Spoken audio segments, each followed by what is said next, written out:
जनतेच्या उपस्थितीत हा फॉर्म आज भरलेला आहे। मला वाटतं जी जनता उत्स्फूर्तपणे भर उन्हात, आता दुपारी 2 वाजलेले आहे, यावेळेला भर उन्हात एवढी जनता होती। मला असं वाटतं निश्चित या हिंगोलीमध्ये जे गद्दारीचं पेव आलेलं आहे, गद्दारी जी हिंगोलीमध्ये झालेली होती तिला गाडण्यासाठी नागेश पाटील आष्टीकर हे विजय प्राप्त केल्याशिवाय स्वस्थ बसणार नाही असा आम्हाला विश्वास आहे। साहेब, अनेक महाविकास आघाडीमधल्या नेत्यांची अनुपस्थिती आहे, त्याबद्दल काय सांगाल?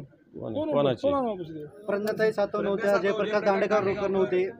हे पहा, जयप्रकाश दांडेकरांशी आम्ही बोललेलो आहे, ते बाहेर आहे। प्रज्ञाताईसुद्धा मुंबईला आहे। प्रचारात सगळे असतील। आता सुरुवात झालेली आहे, सगळे लोक प्रचारात व्यवस्थित येतील। महाविकास आघाडीचं एखादं व्यक्ती इकडे तिकडे गेलं, पण बाकी सगळे काँग्रेसचे सगळे नेते, ते आमदार उभे, माजी आमदार उभे आहेत, राष्ट्रवादी काँग्रेसचे जिल्हाध्यक्ष, राष्ट्रवादी काँग्रेसचे जिल्हाध्यक्ष, काँग्रेसचे जिल्हाध्यक्ष शिवाजीराव मोघे सारखे ज्येष्ठ नेते काँग्रेसचे येऊन गेले। याच्यावरती कोण पाहिजे तुम्हाला?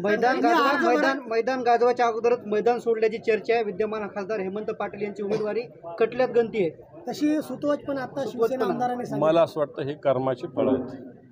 आला बाबूराव असं गाणं आमदार संतोष बांगरांनी म्हणलं आता फारसा माध्यमासमोर। मला कोण बाबूराव माहित नाही। साहेब, एक शेवटचा प्रश्न आहे। तुम्ही फॉर्म भरत असताना भाजपमध्ये मोठी बंडखोरी झालेली आहे। भाजपचे जे आध्यात्मिक विकास आघाडीचे नेते आहेत, योगी श्याम भारती यांना अर्ज भरले।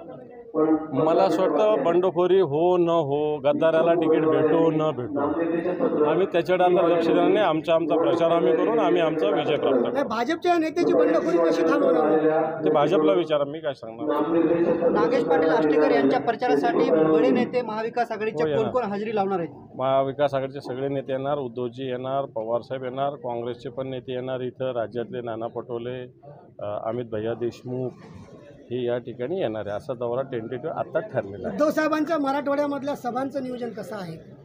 मला वाटतं आहे ना, 21, 22, 23 हिंगोली, परभणी, 24 तारखेला बुलढाणा, 24ला हिंगोली अशी सभा आहे। साहेब, आता फॉर्म भरलाय, उद्यापासून प्रचाराला सुरू झाला प्रचार। आधी मराठा समाजाने अनेक ठिकाणी लोकप्रतिनिधींना अडवले, उमेदवारांना अडवले, आज तर आमदार नवघरेंना हे मला असं वाटतं त्याविषयी सुस्पष्ट भूमिका आमची आहे।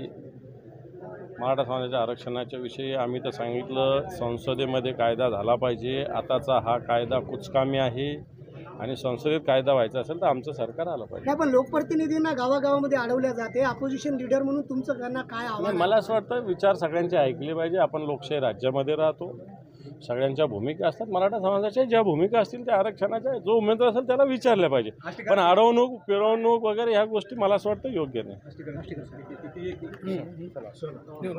उमेदवारी दाखल केली आज तुम्ही, पहिली प्रतिक्रिया काय असणार आहे?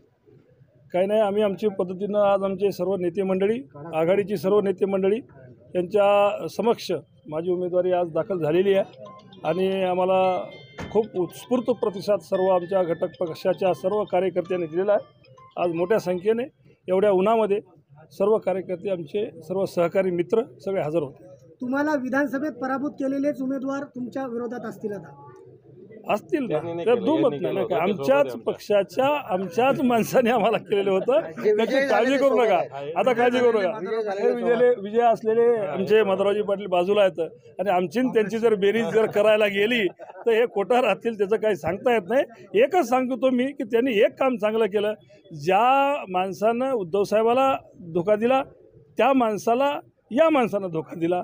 आता हे धोकेबाजीचे आता हे घटक सुरू झालेला आहे आणि आता याचा पेव झालेला आहे। आता हे दररोज तुम्हाला हे अशा बातम्या कळत राहतील। दोन्हीही उमेदवार हातगावचेच आहेत। रिंगणामध्ये मज्जात कशी येणार आहे, कसं रिंगण रंगणार आहे, लोकाला ठरू द्या ना बंधू, लोकाला ठरू द्या ना, कोण निष्ठावान कोण बैमान याचा लोकाला ठरू द्या। आम्ही काय बोलतो?